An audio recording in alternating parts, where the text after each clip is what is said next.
ஒருவர் துன்புறுத்தலை வெளிப்படுத்தும் போது உங்கள் பதில் அவர்களின் குணமடைதலில் ஒரு திருப்புமுனையாக அமைகிறது. இந்த மிகவும் கடினமான தருணத்தில் அனுதாபத்தையும் அங்கீகாரத்தையும் வழங்குவது மிகவும் முக்கியம். நீங்கள் செய்யக்கூடிய மிக முக்கியமான அடிப்படை வாக்கியம் நான் உன்னை நம்புகிறேன் என்பதுதான். இந்த உடனடி அங்கீகாரம் சந்தேகிக்கப்படுவோம் என்ற பயத்தை போக்க உதவுகிறது மற்றும் பாதுகாப்பை வழங்குகிறது. துன்புறுத்தலிலிருந்து மீண்டவருக்கு இது உங்கள் தவறு இல்லை என்பதை தெளிவாக கூறி உறுதியளிப்பது முக்கியம். இந்த வாக்கியம் துன்புறுத்தலிலிருந்து மீண்டவர்கள் அடிக்கடி சுமக்கும் குற்ற உணர்வின் கனமான சுமையை போக்க உதவுகிறது. அவர்களின் தைரியத்தை அங்கீகரிப்பது சமமாக முக்கியமானது. நீங்கள் என்னிடம் நம்பிக்கை வைத்ததற்கு நன்றி என்று கூறுவது அவர்களின் கதையை பகிர்ந்து கொள்வதில் அவர்கள் எடுத்த குறிப்பிடத்தக்க படியை மதிக்கிறது மற்றும் உங்கள் பிணைப்பை வலுப்படுத்துகிறது. அவர்களின் கண்ணியத்தை மதிப்பது ஆதரவின் முக்கிய பகுதியாகும். உங்களுக்கு துன்புறுத்தல் கிடைக்க தகுதியற்றவர் என்பதையும் நீங்கள் மரியாதையுடன் நடத்தப்பட தகுதியானவர் என்பதையும் அவர்களுக்கு நினைவூட்டுங்கள்.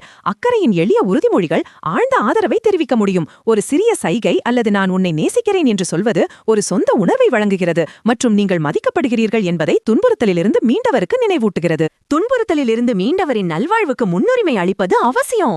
துன்புறுத்தலிலிருந்து மீண்டவரின் நல்வாழ்வுக்கு முன்னுரிமை அளிப்பது அவசியம். நான் நீங்கள் பாதுகாப்பாக இருக்க வேண்டும் என்று விரும்புகிறேன் போன்ற சொற்றொடர்களை பயன்படுத்துவது அவர்களின் உடல் மற்றும் உணர்ச்சி பாதுகாப்பு உங்கள் முதன்மையான அக்கறை என்பதை காட்டுகிறது. தொடர்ச்சியான உங்கள் இருப்பை வழங்குவது நீண்டகால மீட்சிக்கு முக்கியமானது.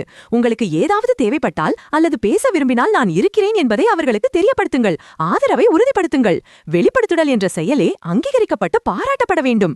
நீங்கள் என்னிடம் சொன்னதில் நான் மகிழ்ச்சி அடைகிறேன் என்று சொல்வது அவர்கள் பேசிய முடிவை அங்கீகரிக்கிறது மற்றும் வலையமைப்பை வலுப்படுத்துகிறது.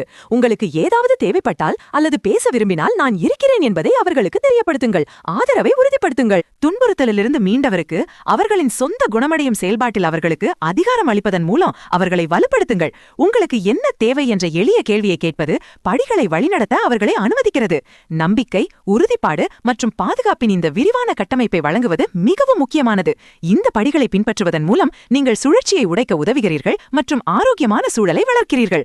இறுதியில் ஒவ்வொருவரும் நம்பிக்கை மற்றும் பாதுகாப்பின் அடிப்படையில் கட்டப்பட்ட ஆரோக்கியமான உறவுக்கு தகுதியானவர்கள். தொடர்ச்சியான ஆதரவை வழங்குவதன் மூலம் துன்புறுத்தலிலிருந்து மீண்டவர்கள் குணமடைந்து சிழிக்க உதவுவதில் நீங்கள் ஒரு முக்கிய பங்கு வகிக்கிறீர்கள்.